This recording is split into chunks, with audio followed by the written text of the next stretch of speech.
Boa noite, pessoal, tudo bem? Aqui quem está falando é o Richard.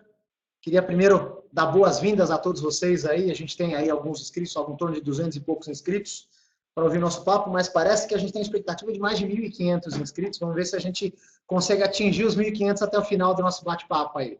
Muito boa noite a todos, boa tarde para quase boa noite. E a gente vai bater um papinho aqui a respeito de oportunidades para o corretor de seguros. Nós estamos aí ao vivo, né, para o Brasil inteiro. Tem gente do Brasil inteiro acompanhando o nosso bate-papo. E eu convido você aí que está logado conosco a fazer suas perguntas, fazer seus comentários, tudo que você achar pertinente, trazer para a gente bater os seus questionamentos a respeito do que nós vamos conversar aqui. Por favor, traga para a gente, tá bom? Bom, então deixa eu falar um pouquinho de mim. Eu sou corretor de seguros, eu milito no mercado de seguros faz 30 anos. Eu comecei como segurador, trabalhei com seguradora há 4 anos, depois virei corretor em 92, abri minha empresa, e ela está aberta até hoje. A mesma empresa, abri 26 anos de vida para 27, vamos completar 27 anos esse ano, e crescendo bastante. É um mercado tem um potencial extremo, como vocês vão ver mais para frente. Eu também trabalho como consultor de empresas, sou professor de programas de MBA e sou um dos professores da grade do curso de formação aqui da Escola Nacional, tanto da formação quanto do MBA em algumas disciplinas. Bom, e nós vamos dividir o nosso bate-papo hoje, nós vamos estar juntos aí em torno de 1 hora, nós vamos dividir o nosso bate-papo em basicamente 3 pilares aí. Eu vou falar um pouquinho sobre as tendências que a gente tem para o mercado, do nosso consumidor, as tendências do ser humano, tendências tecnológicas. Essas tendências tecnológicas nos trazem algumas tendências de comportamento e estilo de vida, que eu quero discutir um pouquinho, mas isso é só com um pano de fundo, para a gente poder entender um pouquinho de como é que o corretor de seguros vai se inserir neste universo. Porque, vejam, uma das palestras que eu costumo ministrar são exatamente palestras a respeito de tendências do futuro para o mercado de seguros. E nesse universo de palestras a gente se depara com muitas visões catastrofistas. Se você for pesquisar na internet aí, tendências das profissões para o futuro, você vai ver gente te dizendo que o advogado vai morrer porque ele vai ser substituído por um algoritmo e que o médico vai morrer porque já fizeram um software na China que acerta mais diagnóstico que médico. E seguramente uma das frases que provavelmente vão te dizer é que o corretor de seguros vai morrer, o que não pode estar mais longe da verdade. Tá? Porque eu acho que o trabalho de corretagem talvez mude, talvez não, seguramente vai mudar, mas a área de seguros e, por conseguinte, o trabalho do corretor, ele é voltado para o risco, para a existência do risco. E por mais moderno que o mundo seja, você sempre vai ter situações de risco. O risco sempre vai existir. O risco de vida, o risco do acidente, o risco de... E a gente vai ver como é que esses riscos aparecem, como essas oportunidades vão seguindo, na medida em que a gente tem mudanças comportamentais. É sobre isso que a gente vai bater esse papo hoje, beleza? Para você enxergar. Afinal de contas, acho que no fim desse webinar, o que eu queria que você tivesse respondido na sua cabeça é o seguinte: afinal de contas, vale a pena ser corretor de seguros? Vamos ver se até o final desse bate-papo você consegue esclarecer um pouco essa pergunta. Para mim é uma pergunta que é muito importante, tá? Então vamos lá. Deixa eu só seguir aqui. Nós estamos vivendo, como eu disse para vocês, a gente está vivendo um processo. Tem um autor que eu gosto muito chamado Peter Cronston. Ele é presidente do Instituto de Estudos de Copenhague para o Futuro. E ele fala uma coisa interessante. O primeiro paradigma que ele quebra é que a gente fala, vamos vivenciar, nós estamos esperando o futuro. A expressão o futuro, na verdade, ela não é tão correta. Ele usa a expressão os futuros. Por quê? Porque se a gente não sabe o que vai acontecer, a gente tem vários cenários possíveis.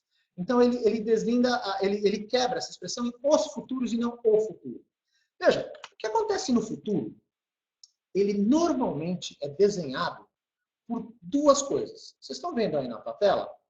2 coisas muito interessantes. A da esquerda você tem aqui celulares, né? Ou seja, a nova forma de comunicação do ser humano, que já assumiu um padrão hoje, né? Hoje o celular é a plataforma de comunicação tradicional do ser humano.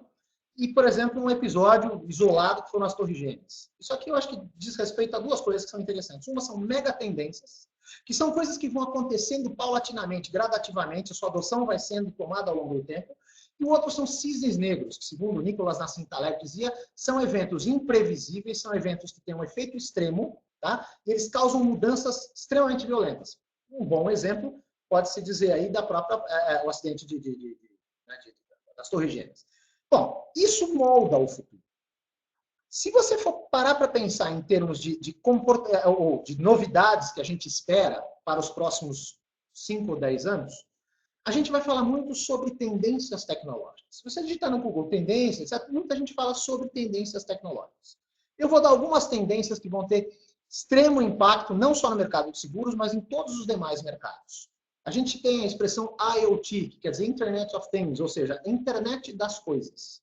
Para quem não sabe o que é Internet das Coisas, por exemplo, um rastreador que esteja dentro de um veículo é uma internet das coisas, porque ele envia um sinal digital para que seja rastreado. Tá? Ou o seu próprio celular. Quando você baixa um aplicativo, você tem a capacidade, alguma empresa tem a capacidade de saber onde você está andando, por geolocalização. Isso é a internet das coisas.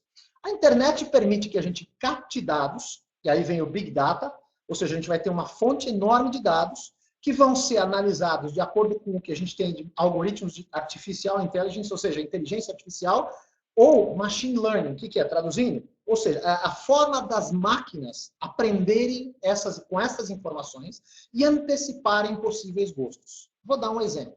Quando você entra na internet, você vai comprar, por exemplo, um ar-condicionado. Você pesquisar ar-condicionado no Google, por exemplo. Você pode ter certeza que você compra ar-condicionado, você não consegue se livrar das propagandas de ar-condicionado. Vai passar um mês, você vai aparecer o dia inteiro. Qualquer coisa que você entra na internet vai aparecer propaganda de ar-condicionado. Porque é o remarketing procurando você, ou seja, a internet das coisas, eles sabem, a inteligência artificial sabe que você está querendo comprar um ar-condicionado e está tentando te ofertar. Isso deve ter acontecido com todos vocês. Bom, enfim, isso muda muito a forma como a gente consome as coisas, como a gente compra coisas. Se você pegar outras tendências aí que vão mudar muito, sobretudo nas áreas de serviços e até de saúde, né? A nanotecnologia, onde a gente pode ter até... Se você pegar nanotecnologia e impressão 3D, existe uma discussão interessante. Já se fala na cura do Alzheimer, já se fala a respeito da possibilidade de se imprimir em órgãos humanos. Você imagina as possibilidades que a gente tem na impressão de órgãos humanos em impressoras 3D com material genético tratado. Já se fala que nos próximos 20 ou 30 anos, ou 50 anos talvez, a gente esteja falando em cura do câncer ou de outras doenças que não se imaginavam. Pensa no que tudo isso... Veja, eu não estou só comentando sobre isso. Daqui a pouco nós vamos falar sobre os efeitos disso na vida do corretor de seguros. Como isso interfere na questão do corretor. Além, vocês veem aí nessa tela, além da nanotecnologia e da impressão 3D, você tem realidade virtual, tá? Então, ou seja, tudo isso vai interferir na forma como o corretor de seguros trabalha e se relaciona com o seu consumidor. Seguindo um pouquinho adiante, deixa eu virar aqui só um minutinho, por gentileza, deu um tilt aquizinho. Vamos lá. Uma outra tendência, eu falei 8 tendências, eu tinha falado de 10. Uma das tendências que a gente vai verificar agora são os smartphones, ou seja, a plataforma que a gente usa hoje são os smartphones, mas pode ser que elas não sejam a plataforma definitiva. A gente já tem o tal dos wearables, que são os vestíveis, que botam a gente para pensar se realmente o mundo vai depender de smartphones ou não. A última geração, só para dar um exemplo, a última geração de Apple Watch, ela é desvinculada do telefone. Se você saiu, e da Samsung também, para quem gosta de Samsung, né? Se você, por exemplo, tiver um Apple Watch ou um Samsung equivalente, esquecer o celular em casa, você não precisa mais do celular, você consegue fazer tudo através do próprio relógio. Não é difícil você conseguir imaginar que logo, logo, talvez nem o relógio seja necessário, né? Então, enfim, a gente tem 10 tendências aí que são interessantes, mas são tendências tecnológicas. O que nos preocupa, na verdade, no fundo, o que muda o mundo, não são tendências tecnológicas, são tendências comportamentais. Então, eu vou falar um pouquinho sobre as tendências comportamentais que a gente tem aí, para vocês poderem entender como isso pode se correlacionar. Tem uma empresa chamada Rand Corporation. Vocês têm uma tela muito bacana aí que vocês vão dar uma olhada. Tem uma empresa chamada Rand Corporation que ela desenvolveu em 1900 e... Eu não vou falar, vou jogar essa provocação para vocês. Vocês estão vendo nessa tela, preste atenção nessa imagem que está aí. Isso aí é a previsão de uma família, de como seria a residência de uma família em 2002. Você dá uma olhada que parece um desenho dos Jetsons, parece um desenho dos Flintstones, o layout é bastante antigo, então daí você imagina que isso foi um estudo de predição de comportamentos que foi feito há muito tempo, né? Agora, pasme. Esse estudo foi feito em 1956. Tanto é que você vê que algumas predições interessantes dão conta de, por exemplo, que colocaram um forno de micro-ondas, que é uma coisa que existe, paredes de vidro, que é uma coisa absolutamente normal, isso na época não tinha, né? Mas você vê, televisores 3D, que são televisores de tela plana, tal. Veja, essa imagem, ela menciona aí 10 ou 12, né? recursos tecnológicos e que você percebeu que esses recursos hoje já são realidade, tá? Mas o que mais me chama a atenção nessa tela não são os recursos tecnológicos que foram antevistos em 1956 e já são realidade hoje. Presta atenção nessa imagem. Nessa imagem do lado esquerdo tem um vovô fumando cachimbo do lado dos netinhos que estão assistindo TV. E você tem uma mãe zelosa de avental preparando o jantar para o marido que está chegando de um longo e extensivo dia, de um longo e cansativo dia de trabalho, na sua linda casa com 2 empregadas que os ajudam fazendo. Não pode haver cenário mais fora da realidade de hoje do que essa. Primeiro porque são muito raras as unidades familiares onde convivem 3 gerações. O vô vivendo com o neto e com os pais é uma coisa cada vez mais rara no mercado. Você não encontra muito isso, né? Estão me dizendo aqui que quem entrou agora no Face, né? Eu sou o Richard, pessoal. Nós estamos falando sobre tendências do futuro. Voltando aqui para não perder. O vô residindo com os pais e os netos, as mães zelosas cozinhando enquanto os maridos trabalham. Foi feito um estudo nos Estados Unidos que 85% das decisões de consumo já são feitas pelas mulheres. As mulheres solteiras são o grupo econômico que mais cresce nos últimos 5 anos. Você tem aí um empoderamento feminino extremamente grande e significativo no mercado. Você tem, para você ter uma ideia, 40%, em 40% das residências nos Estados Unidos, que é uma das maiores economias, se não a maior economia do mundo, 40% dessas residências são sustentadas, suportadas, parcial ou integralmente por mulheres. Ou seja, o mundo como se conhece hoje, no mundo do consumo, já não pode mais prescindir da tomada de decisão da mulher em qualquer tipo de situação. Você vê uma relação de trabalho que eles conseguiram, veja como é míope essa visão. Tecnologicamente a casa tem tudo e ainda assim tem 2 empregadas, não tem sentido isso. Quer dizer, existem algumas categorias que realmente vão ser cada vez mais difíceis de inserir no mercado de trabalho porque são caras, porque não fazem sentido, porque os processos são automatizados, né? Então, ou seja, veja, são realidades comportamentais que dizem respeito ao como a gente vai decidir comprar coisas, como a gente vai decidir interagir com os nossos consumidores, que vão definir as próximas profissões. Daí nós vamos começar a falar, então, como é que o corretor de seguros entra nessa história. Veja, se você pegar lá, tem um estudo que foi feito, né, em 2011, pelo Babson College, e ele falava que em até 2021, portanto, 10 anos antes, 40% das empresas que estão na lista da Future 500 não existirão mais. Se você pegar esta lista, você vai ver que isso é uma grande verdade. Daqui a pouco eu vou... Não, eu tenho até um exemplo para vocês. Está aqui na próxima imagem. Nós não estamos falando em 2011, nós estamos começando a falar sobre algumas empresas que vieram depois, mas olha que coisa curiosa, né? Uma empresa do porte da Kodak, ela praticamente quebrou, inventou a câmera digital, mas praticamente quebrou. A Sony, eu não coloquei aí, porque a Sony conseguiu se reinventar, mas quem copiou ou pegou a patente da máquina fotográfica digital foi a Sony. Mas veja, a Sony também hoje se tornou a parte de fotografia digital da Sony, se tornou irrelevante na medida em que você tem câmeras digitais muito mais poderosas no celular, né? Você tem a Xerox, que praticamente teve que reinventar o negócio dela. A Xerox, ano passado, estava em desenvolver Bitcoin, porque ninguém mais tira copo, né? A BlackBerry, que acreditava que as pessoas não precisavam de um telefone sem teclas e continuou investindo nisso, até praticamente quebrar. A Nokia, da mesma forma, não conseguiu se reinventar. Você tem o Yahoo, que hoje se tornou irrelevante perto dos grandes players como o Google.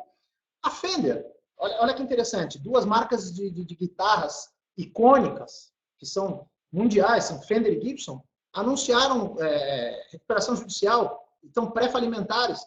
Por quê? Porque o ser humano hoje cada vez está mais imediatista, o ser humano quer resultado imediato, a criança não quer passar 10 anos estudando guitarra, ela quer ser DJ semana que vem. Então ela baixa um software e vai. Blockbuster praticamente quebrou por causa da Netflix, Washington Post quebrou por causa das notícias digitais, Napster quebrou porque o modelo de negócio dele foi reinventado pela Apple e por aí vai. Toys R Us quebrou por causa da Amazon, ninguém mais compra brinquedo em loja de brinquedo, compra pela internet e o táxi, o universo táxi praticamente quebrou por causa de Uber. Então a gente tem que pensar o seguinte, essas mudanças nos tornam obsoletos enquanto corretores, ou estas mudanças criam oportunidades? Essa é a sacada. Então vamos lá, vamos falar um pouquinho das oportunidades adiante. Tem um estudo, e eu vou me basear não em achismos, a ideia é eu me basear em informações efetivas, informações oficiais. Nós estamos falando de estudos de Capgemini, de Accenture, de entidades do mercado segurador como Allianz, como Mapfre, Zurich, grandes entidades mundiais, seguradoras gigantes, que contratam estudos extremamente sérios sobre isso. A primeira coisa que eu quero comentar com você é o seguinte: se você tivesse que escolher um lugar para começar a mexer com seguros, uma excelente opção seria o Brasil. Você vê aqui na nossa tela, o Brasil ocupa a 15ª posição no ranking mundial de seguros. Isso foi em 2016, a tendência permanece. Esses estudos normalmente são feitos de 2 em 2 anos, nós não temos um estudo mais recente que esse. Na verdade, esse estudo foi publicado agora no final de 2018. Tá? Então, olha que coisa interessante. Você olha o consumo de seguros per capita, ou seja, quanto cada habitante de um país gasta com seguros. Em Hong Kong, 6.400, está em euros por habitante, 6.400 euros por habitante. O euro está 4, multiplica 6 por 4, nós estamos falando em 24 mil reais por habitante por ano. São quase 2 mil reais por mês de gasto com seguro. Na Suíça, 5.200 euros por habitante. Dinamarca, 4.400. Brasil, 230 euros. Óbvio, o nosso PIB é muito inferior aos demais PIBs, e aí na tabela ao lado você tem a correlação de penetração de PIB, etc. Tal. Mas, veja, o que vale dizer é o seguinte: o corretor de seguros, o mercado de seguros como um todo, tem muito potencial de crescimento. Tá? Bom, vamos ver como é que é esse potencial de crescimento. Então, agora, se afastando um pouco dessas tendências catastrofistas, de falar, o advogado vai morrer, o corretor vai morrer, vamos ver quais são as tendências e como a gente pode aproveitar.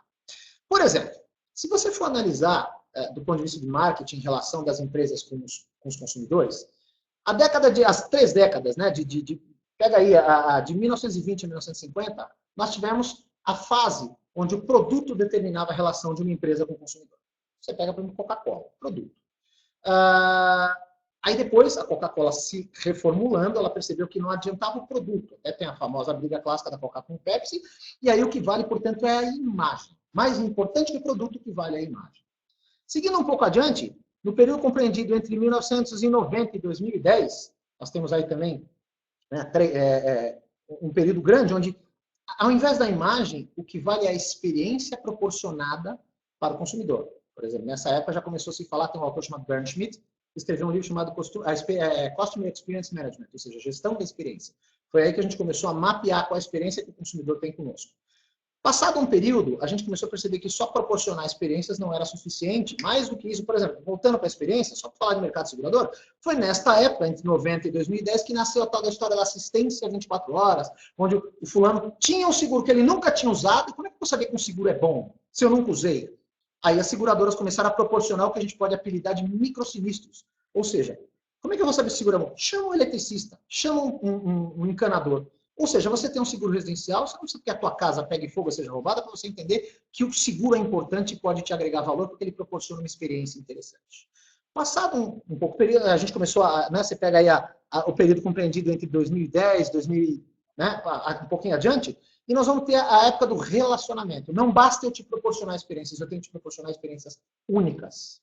E agora nós estamos vivendo a era da intimidade, que são muito além de experiências únicas, são experiências que você precisa de mim para resolver.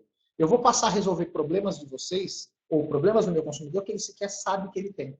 Eu vou ter que, através de Big Data, através da interação com o meu consumidor, eu vou ter que proporcionar experiências para ele, eu vou ter que resolver problemas do meu cliente que ele nem sequer sabe que ele tem.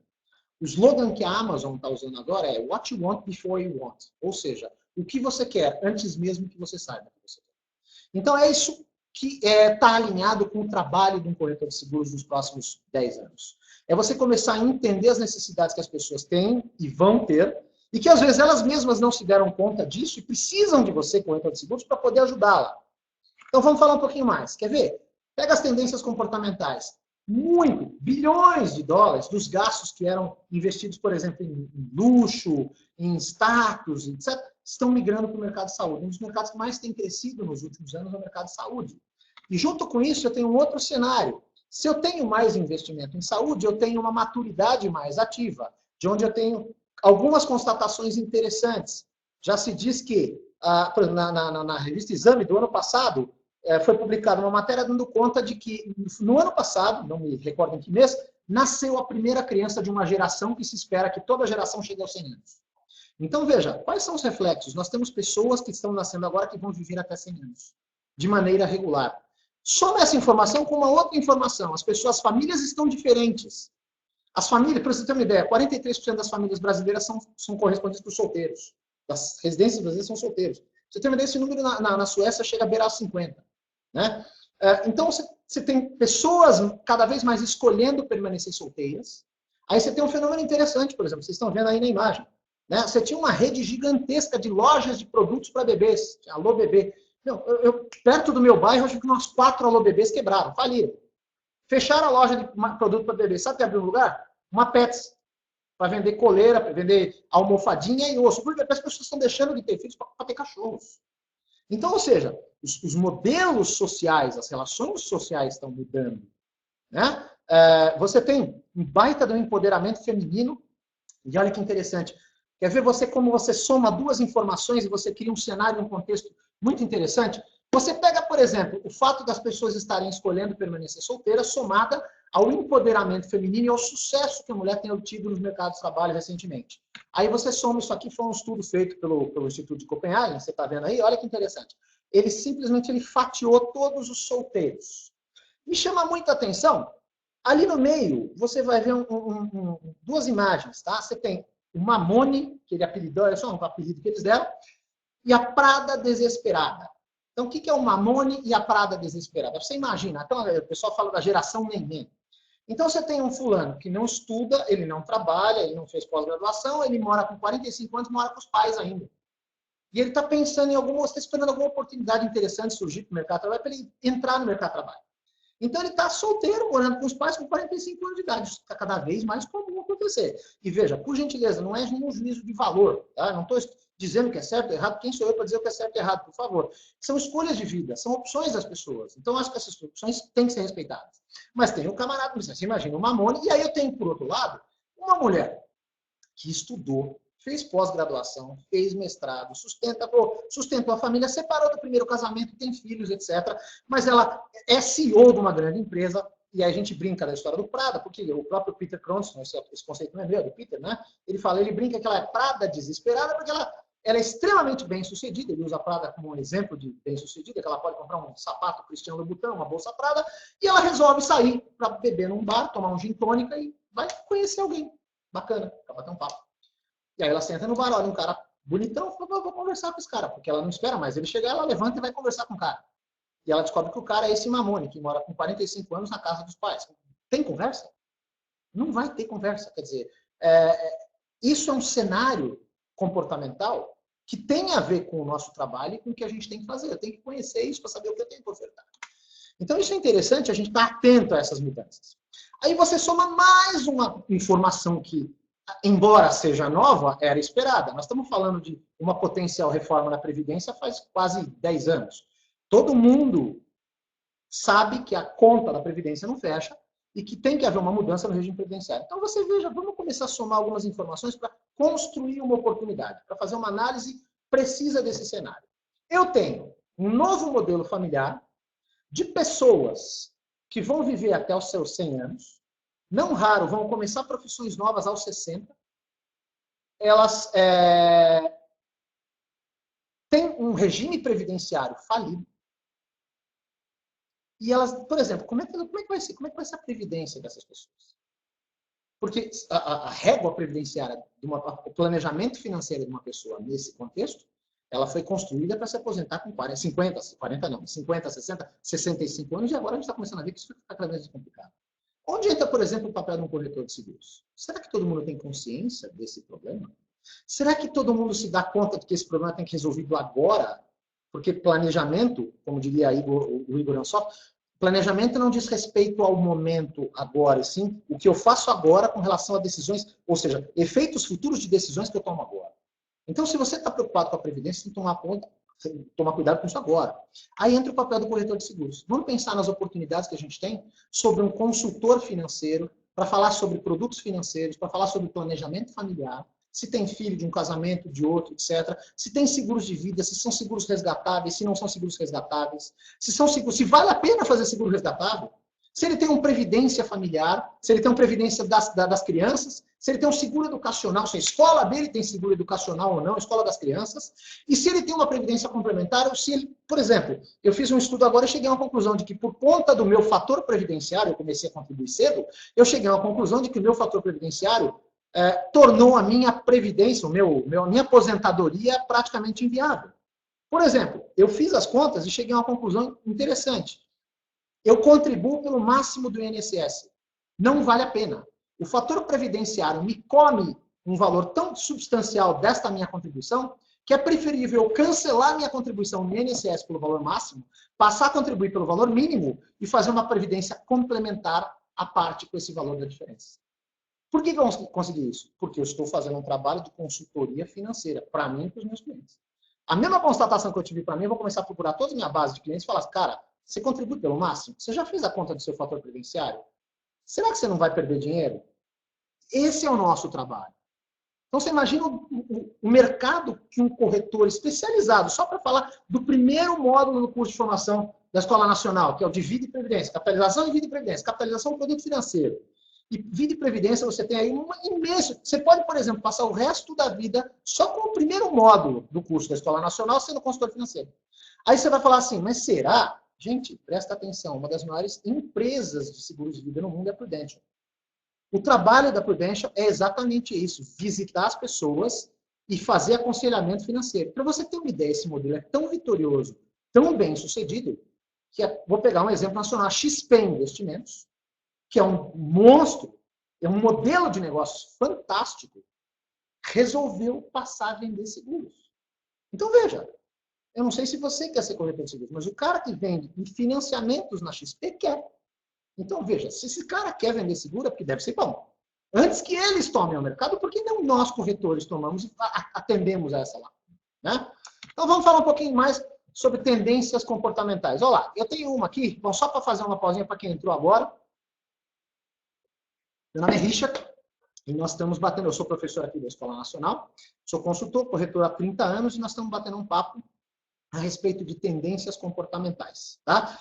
Ou seja, tendências comportamentais para saber qual é o futuro, o que esperar do mercado para o corretor de seguros, tá? A resposta, repetindo, que a gente pretende responder ao final do nosso bate-papo é, afinal de contas, vale a pena eu me tornar um corretor de seguros? Tem espaço para mim no mercado? Essa é a resposta que eu gostaria de deixar para vocês até o final. Vamos falar agora, então, de uma próxima tendência comportamental e as oportunidades que surgem a partir dela. Eu tenho aqui, por exemplo, relações de propriedade e mobilidade. As pessoas estão se relacionando com propriedade de maneira diferente. Há alguns anos atrás, eu batendo papo com a minha esposa, falei, vamos comprar uma casa de praia. As crianças estão pequenas, eu gostaria que eles tivessem um pouco mais de contato com a natureza. O que você acha a ideia de comprar um apartamento na praia? Era uma ideia interessante. Começou a ser discutida por mim e pela minha mulher a questão de alguns anos atrás, 2 anos atrás. E a gente começou a chegar a fazer... E aí você começa a fazer conta e começa a chegar à conclusão que o modelo de compartilhamento, Airbnb, etc. Coincidentemente, um amigo nosso alugou uma casa magnífica, uma mansão. Meus filhos até brincaram, chamam até hoje essa casa de mansão. E nós alugamos pelo Airbnb, fomos extremamente bem recebidos, a dona da casa foi maravilhosa conosco, e a gente nem considera a hipótese de comprar uma casa de praia, um sítio, etc. Por quê? Porque eu tenho Airbnb, eu escolho, eu tenho todas as casas de praia que eu quero. Eu vou ter, a minha relação de propriedade hoje mudou com esse tipo de lazer. Bicicleta, outro dia eu falei, eu acho que eu estou pensando em vender meu carro, comprar uma bicicleta elétrica, um amigo meu do mercado de segurador falou, eu estou fazendo seguro de uma startup que faz locação de bikes. Eu falei, não preciso comprar? Uma bicicleta elétrica custa 6 mil reais, 7 mil reais, vou alugar uma por 300 reais por mês. Aí o fulano está lá, você tem CEO de companhia, né, do nosso mercado, inclusive, tem colegas nossos, pessoal, HDI, Murilo, está andando de patinete. Tá? É um baita de um executivo e está optando por se locomover de patinete. Carros compartilhados, companhias seguradoras fazendo carro por assinatura, porque mudando o mercado segurador. Pra você ter uma ideia, hoje tem companhia seguradora que é preocupada com esse fato da pessoa não querer mais um carro, ela faz o seguinte, olha, não precisa ter carro. Você faz um carro por assinatura, eu te disponibilizo um carro e você paga um aluguel mensal, uma assinatura mensal. Então, ou seja, as relações de propriedade estão mudando, as pessoas não compram coisas. Eu pus ali, você vê o Google Play, você baixa na hora que quer, utiliza, é a economia do compartilhamento, é a economia... Por exemplo, modelos de negócio estão sendo questionados. Né? Você paga aí 350, 400 reais na perua da escola para cada filho. De 300 reais, 400 reais para cada filho. Aí você descobre que o teu vizinho, no teu prédio, tem 2 ou 3 crianças que que estudam na mesma escola. Antigamente, quando era pequena, as mães se cotizavam para ir levar uma por semana. Você paga um Uber, racha um Uber, de casa até a escola custa 15 reais, vezes 2 dá 300 reais, racha por 4 famílias. Ou seja, alguns modelos de negócio estão se reinventando. Como é que fica o corretor de seguros nessa questão de um universo que não tem propriedade? Veja, olha que notícia assustadora peguei essa semana. Vendas de veículos na China caem em janeiro pelo 7º mês seguido. E olha essa informação aqui, vou pegar com vocês, olha que coisa assustadora. 7º mês de queda seguido de vendas na China, que é um dos maiores mercados do mundo. As vendas caíram 15,8% sobre um ano, ou seja, pensa, 15% de decréscimo. Em dezembro a queda foi de 13%, em novembro de 14%. É uma loucura. Um dos maiores mercados do mundo está com as vendas decrescentes de veículos vendidos. Então, vai acabar o seguro automóvel. É o que a gente tem ouvido. O meu negócio, por exemplo, é predominantemente montado sobre a plataforma de venda de seguro automóvel. Nós temos aí 16 mil clientes, nós fazemos 1.000 e poucos seguros por mês, então é uma operação grande, 50 funcionários, etc. E a gente vende seguro automóvel. Eu pensei, vou perder o sono, vou quebrar, vou falir. Eu preciso reinventar meu negócio. Não, sim, nós estamos mudando o nosso negócio. Só que vem um estudo, no ano passado, de uma grande seguradora internacional, Zurich, que opera no Brasil, começou a operar mais fortemente na área de seguros automóvel, que dá conta de que 67% da frota circulante atual, de 0 a 6 anos, eu não estou falando de veículos acima de 6 anos, que são mais difíceis de segurar, mas também são uma outra oportunidade, tá? Mas vamos lá, eles não possuem seguro do carro. Então nós estamos falando de um mercado que, apesar, uns dizem que está saturado, outros dizem que vai morrer, e vem um estudo que diz que esse mercado é quase virgem. Então, veja, nós estamos falando em 67% de uma frota como oportunidade. Não estou dizendo que os 67% vão querer, claro que não, mas vocês realmente acreditam que a gente vai continuar com uma lacuna de 67% de responsabilidade desse jeito? Veja como é que é essa lacuna em outros países. Tem aí a penetração do seguro automotivo em outros países. Você vê o gráfico do Brasil perto de, por exemplo, outros mercados um pouco mais maduros do ponto de vista securitário, como a Argentina e México. Tá? Então, ou seja, no mercado de automóvel, que é um dos mais afetados por visões catastrofistas, existe uma oportunidade imensa. E eu estou falando de seguro de carro. Quer ver uma outra coisa? Vamos lá. A taxa de mortalidade, olha essa informação, coisa interessante. A taxa de mortalidade no trânsito para cada 100 mil habitantes é de 19,7, que é a maior da América Latina. É uma taxa assustadora. Veja, o prêmio arrecadado em todos os seguros de acidentes pessoais, o famoso danos corporais a terceiros somados com DPVAT, que é o seguro obrigatório, né? Deu 12 bilhões de dólares. Pra você ter uma ideia, isso é metade do mercado de seguros. Aí está RE, para quem não conhece, ramos elementares. Nós estamos falando de seguros patrimoniais, etc. Tá? Então, pra você ter uma ideia, 50%, todos os seguros de acidentes são 50% dos seguros patrimoniais. Então, começa a pensar, o que é mais arriscado? O que envolve mais risco e mais valor? A vida humana ou o patrimônio? Já tem uma coisa esquisita. Por quê? Eu arrecado em seguros de proteção à vida 50% do que a gente arrecada em seguro de patrimônio. E a gente vende pouco o seguro de patrimônio, como eu vou ver mais adiante. Então, ou seja, olha isso. Agora, vamos provar que isso é um buraco, que tem um gap, que tem uma lacuna? Olha lá. O valor segurado máximo, ou seja, a indenização máxima do seguro obrigatório, é 4.230 dólares, o que deve dar aí próximo de 16, 15 mil reais. Vai? Só que a média das lesões corporais comprovadamente é de 39 mil dólares. Se você pegar a quantidade de itens e sinistros acontecida e esse buraco do valor da indenização com o valor segurado, eu tenho uma lacuna de proteção de 46 bilhões de dólares no Brasil e esse dinheiro está saindo de algum lugar. Esse dinheiro está gerando um buraco na economia. Esse dinheiro não sai do Estado, mas ele sai de, por exemplo, um pai de família que deixa de produzir, ele deixa de sustentar a família porque ele faleceu num acidente automobilístico e não recebeu uma indenização condizente. Então você veja, são 46 bilhões de capacidade produtiva que tem que ser repostos, por exemplo, através do seguro. O seguro tem poder de trazer de volta para a sociedade esse dinheiro que está sumindo. Essa é a beleza do ramo de seguros. O corretor de seguros, através do trabalho dele, tem a possibilidade de devolver à sociedade aquele capital que está deixando de ser produzido ou que está gerando, está sendo criado um prejuízo em função de alguma coisa que foi um defeito que aconteceu? No caso, o excesso de mortalidade no trânsito é um defeito social. O corretor de seguros tem o poder de corrigir esse defeito, trazendo um pouco dessa receita de volta. Essa é a beleza do trabalho. Tá? Então, a gente tem aí 46 bilhões só para falar de seguros RC de automóvel, seguros de terceiros. É muita coisa. Seguindo um pouco adiante, eu tenho aí outra grande companhia, a Mapfre, uma grande seguradora mundial, espanhola.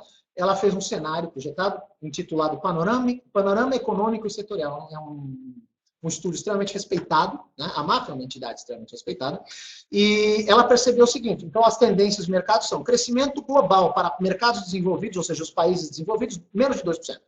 O que faz sentido, porque se eu tenho um país extremamente desenvolvido, é natural que ele cresça menos.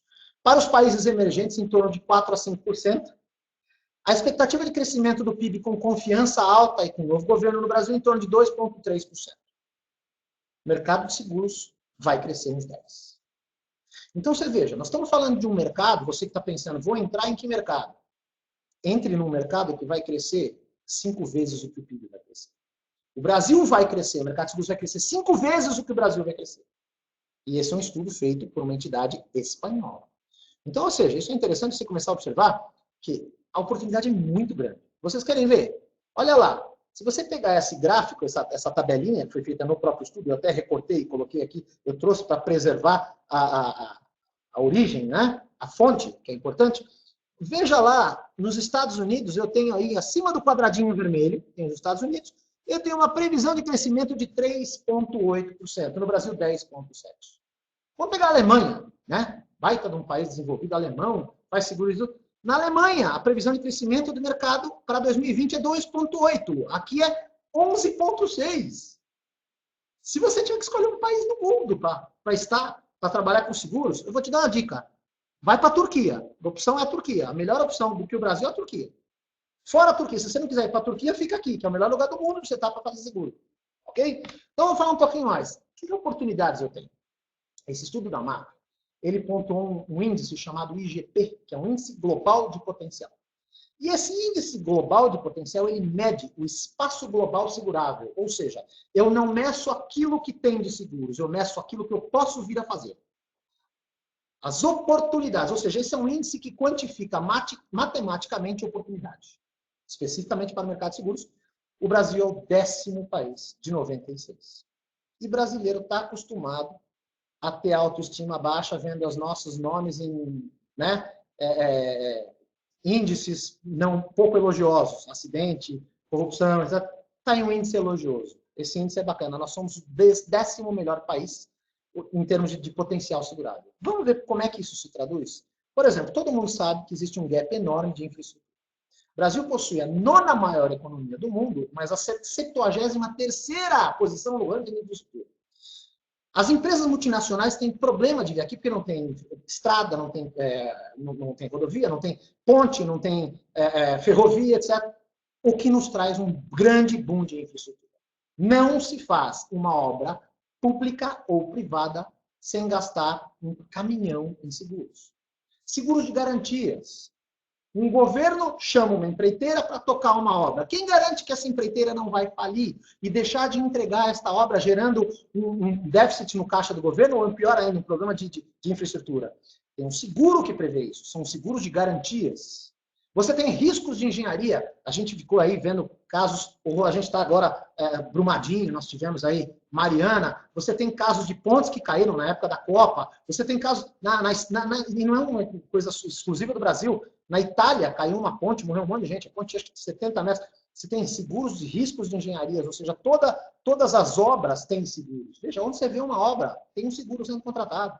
Olha a quantidade de oportunidades que você pode enxergar. Seguro de responsabilidades, todas as profissões que envolvem habilidades técnicas devem fazer seguros. Médicos têm que fazer seguros, dentistas têm que fazer seguros. Nós vimos lá a história do doutor Bumbum, fazer a cirurgia, etc.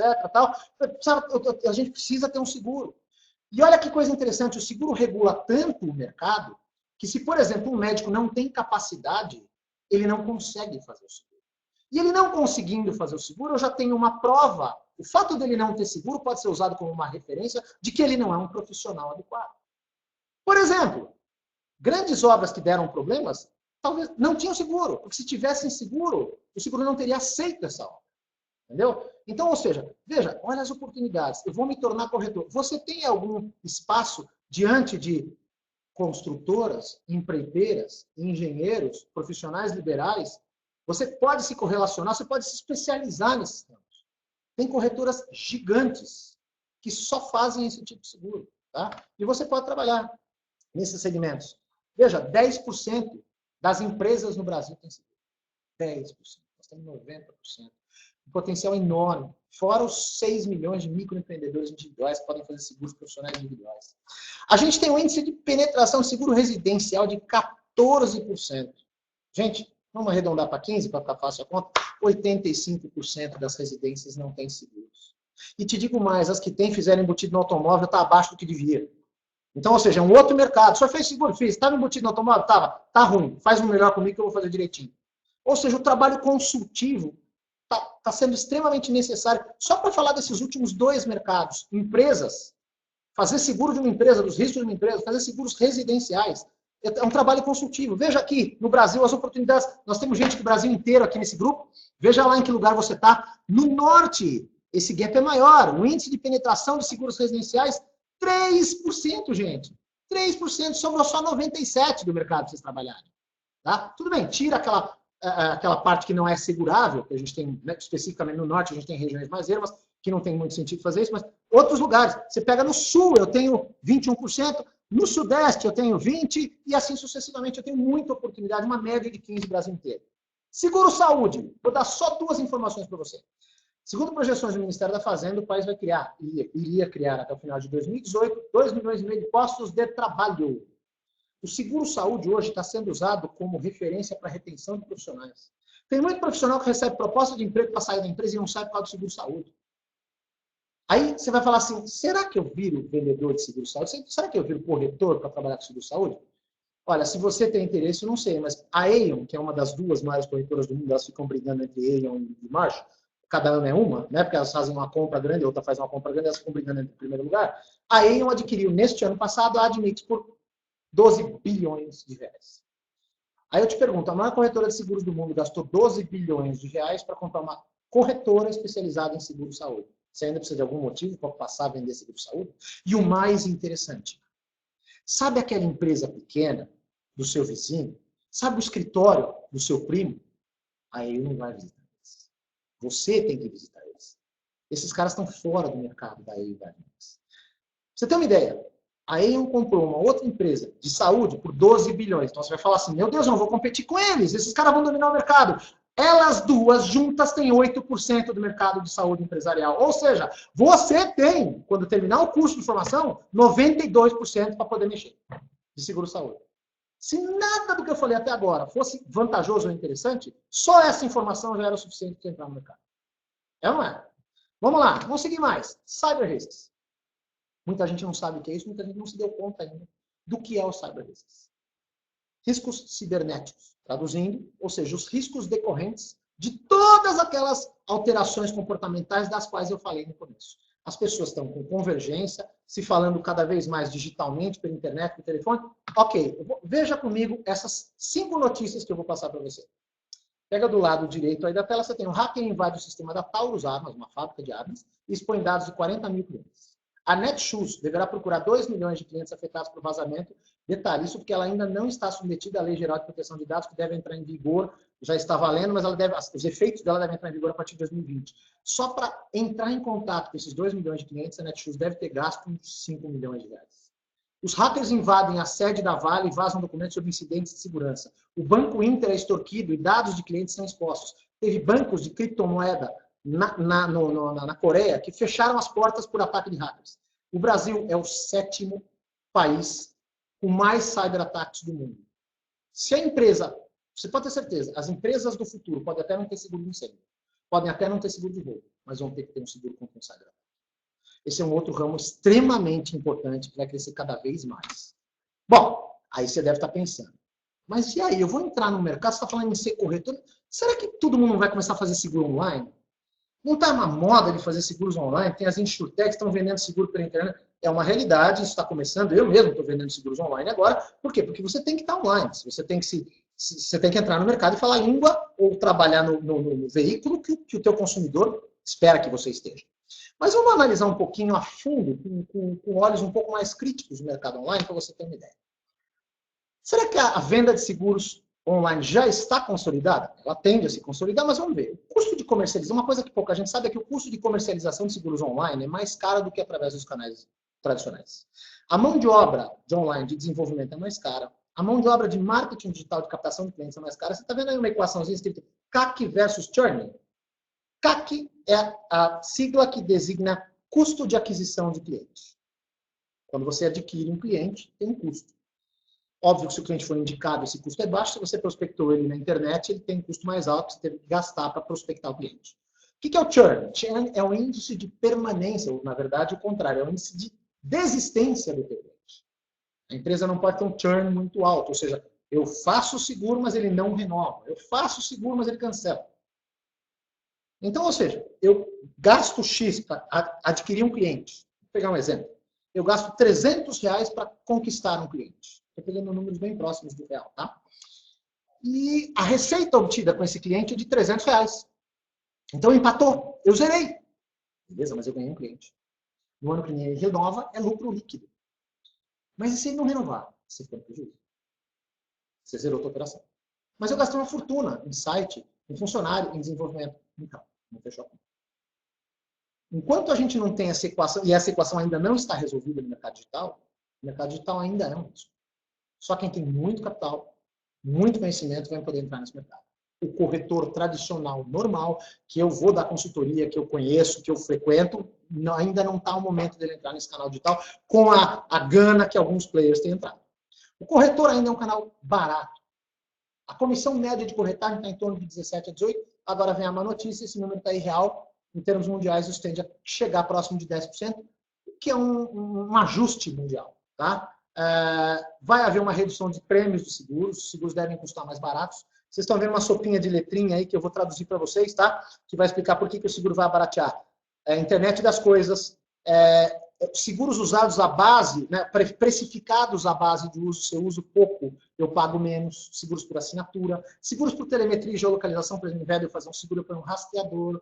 Então, ou seja, são tecnologias novas que vão reduzir os custos. Agora, vamos lá.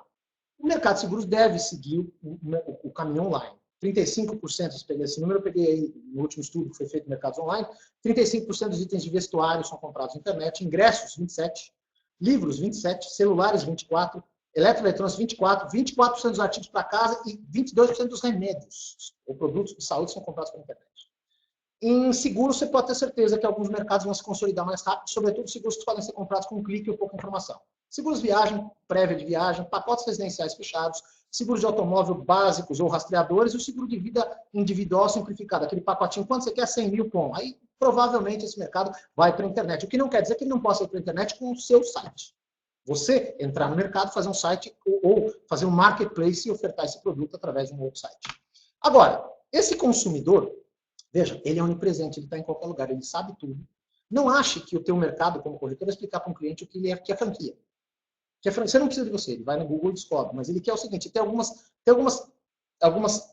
situações em que ele não se deu consciência. Vou pegar como exemplo a história da Previdência. Será que todas as pessoas que você conhece do teu círculo de amizades têm plena consciência da dificuldade previdenciária que ele vai ter daqui a 10 anos? Eles fazem já a composição previdenciária?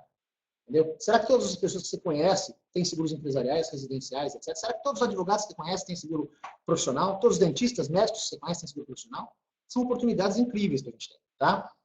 Esse consumidor está conectado, ele compartilha e colabora informações, ele quer se relacionar e você não precisa mais se relacionar. Veja, o network antigo do corretor era casa a casa. Hoje não. Hoje é Facebook, é LinkedIn. Você pega profissionais como, por exemplo, um personal trainer. Tá? Um personal trainer hoje ele tem como ferramenta fundamental de divulgação do trabalho dele o quê? O Instagram. Né? E ele vende pelo Instagram e se interage, etc. E recebe indicações pelo Instagram. Esse universo vai permanecer com o corretor de seguros também. Tá? Vai haver mais customização, os produtos vão ser cada vez mais customizados, feitos sob encomenda.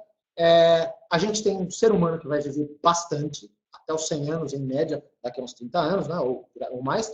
Você tem novos serviços, seguros por assinatura, serviços por assinatura, a tendência as pessoas cada vez mais se despatrimonializarem, buscarem experiências imediatas. Então, esse é o consumidor. No nosso cenário, veja, a gente tem que antecipar as necessidades do cliente. Eu tenho que estar presente em estruturas digitais, o que não quer dizer que eu tenho que fazer uma mega operação de 300 funcionários. Eu posso simplesmente estar nas plataformas digitais e pronto. Eu posso fazer um site simples, eu mesmo, através de ferramentas que eu tenho, e eu vou ser omnichannel, me comunicando com os meus clientes. Falar em todos os canais. Os seguros serão mais baratos, o que vai tornar os seguros mais acessíveis. Embora isso traga menores margens de comissão, mas as tecnologias vão facilitar a gente trabalhar com operações mais enxutas. O corretor tem que ser um neo-generalista. Veja, aí nós vamos falar um pouquinho sobre aprendizado. Né? Nós vamos entrar até um pouco na questão do curso. A gente tem cursos hoje, profissões que demandam 4, 5 anos para que a pessoa se forme e comece a produzir fora estágios, etc. Né? Eu acho que o universo do aprendizado hoje, ele não cabe, é muito complicado você ter que esperar 4 a 5 anos para começar a produzir uma profissão. Então, veja, é muito interessante porque grande parte das pessoas que estão pleiteando entrar no mercado seguro já vem de outras profissões. E é muito legal, porque toda a experiência que você traz da profissão que você veio, ela não é deletada. Muito pelo contrário, ela potencializa a tua capacidade como corretor de seguros. Então, o que eu acho bacana na profissão de corretor de seguros é que ela propicia uma soma de competências de toda a sua bagagem que vem. Se você não tem nenhuma bagagem, maravilha, você se especializa em seguros e vai começar a trabalhar em alguma vertente que você escolhe, do zero. Se você traz, eu sou contador, eu sou gerente de banco, eu fui empresário, abri uma empresa, não deu certo, etc. Eu sou servidor público. Você tem uma bagagem que você trouxe com 10, 20, 30 anos de carreira. Aproveite essa bagagem, tá? Enfim, basicamente é isso. E por que eu estou falando disso? Falando agora um pouquinho mais para finalizar agora e deixar para vocês fazerem as perguntas. Quanto tempo dura para eu me tornar um corretor de seguros? Essa é uma pergunta que muita gente já está mandando aí, tá, etc. E é uma coisa interessante. Falamos que tem faculdades de 4, 5 anos, etc. Um curso para corretor de seguros te permite estar totalmente capacitado em 405 horas. Você precisa de 9 meses para se formar. Você vai ter um curso dividido em basicamente três pilares, que são as suas capacidades para habilitação e capitalização. Você vai ter o curso de vida e previdência, e depois você tem os demais ramos. Ou seja, nessas 3 pilares, que vão ser compostos em 2 módulos, tá? Você vai fazer em 9 meses, 405 horas de aula. Ou seja, é um período de tempo extremamente razoável para você reinventar a tua vida e começar a trabalhar com um negócio novo. E o mais legal, como eu disse, você não perde as oportunidades criadas nas tuas profissões anteriores. Você pode ser dentista e corretor de seguros, você pode ser médico e corretor de seguros, você pode ser advogado e corretor de seguros. Bom, no fim você recebe um certificado, ao final do curso você é um corretor homologado pela SUSEP, ou seja, você tem um título de SUSEP, você pode abrir sua empresa, tá? Virar um corretor de seguros. Esse curso pode ser feito em 57 cidades, nós, na Escola Nacional, estamos em 57 cidades, estamos no Brasil inteiro.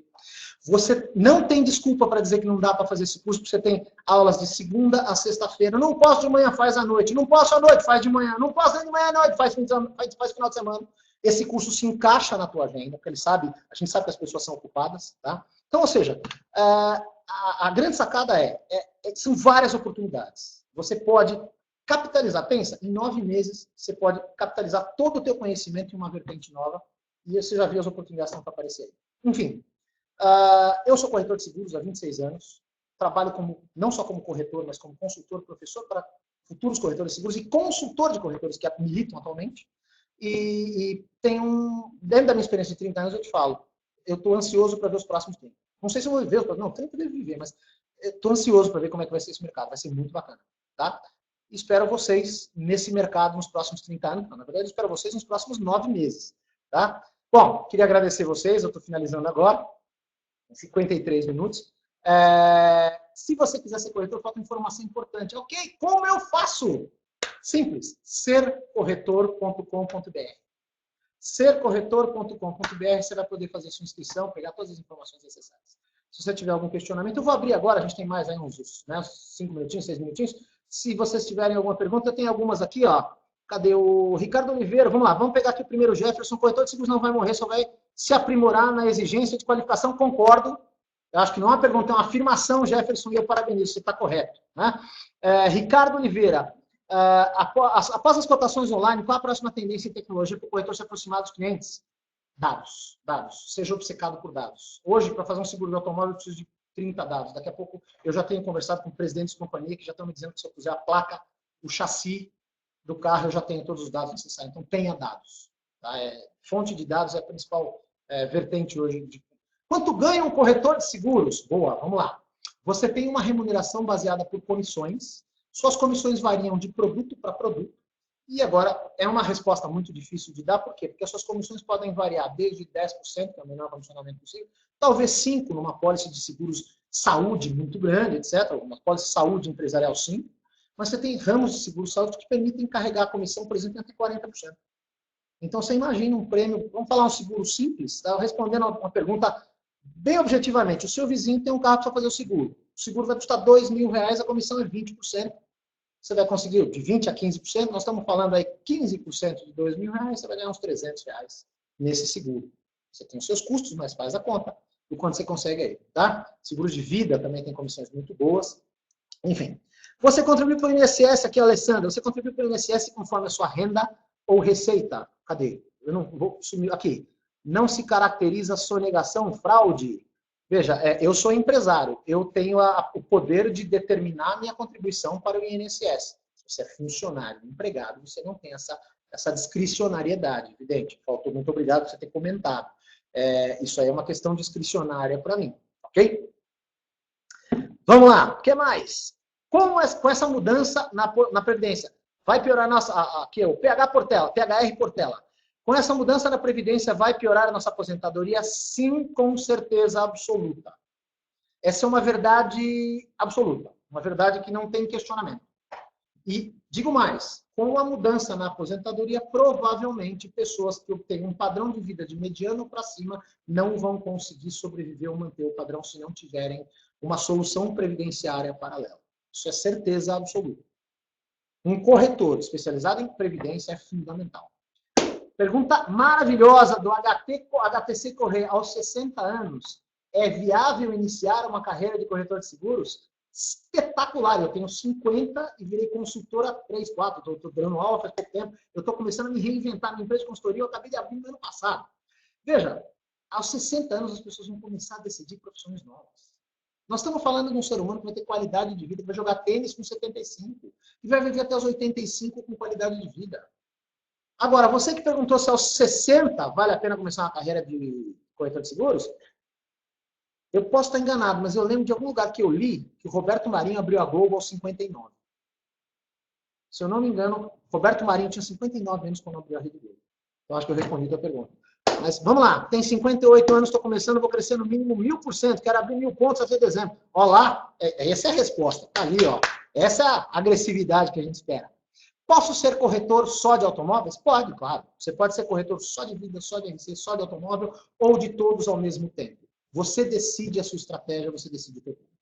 O que mais? Vamos especializar em D&O e E&O em benefícios. Espetacular. Ale Pires, excelente. É um ramo que tende a crescer muito. São ramos, que eu comentei, do seguro de responsabilidade. O E&O, traduzindo para quem não sabe, D&O, Directors and Officers, é o seguro do presidente de uma empresa se ele toma uma decisão errada.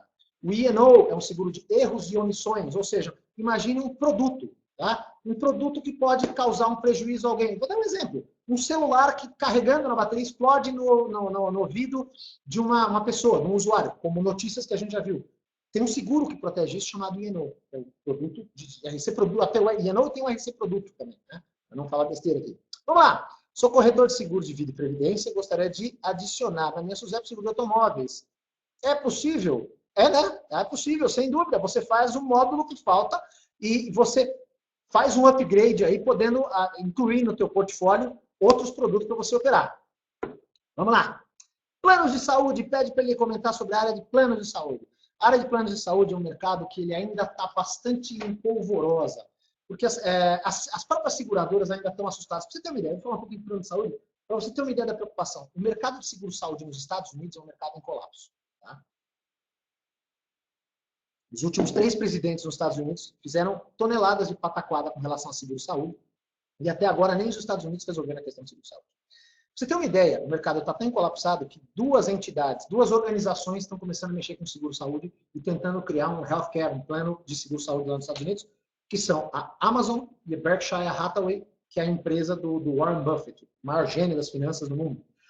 Ou conhecido como. Então, você imagina, se o mercado de seguro-saúde ainda tem muita evolução, se os produtos de mercado de saúde ainda estão em invenção nos Estados Unidos, você imagina no Brasil. Então, o mercado tende a crescer muito. Tá? Vamos lá, parabéns pela palestra, obrigado, Alexandra.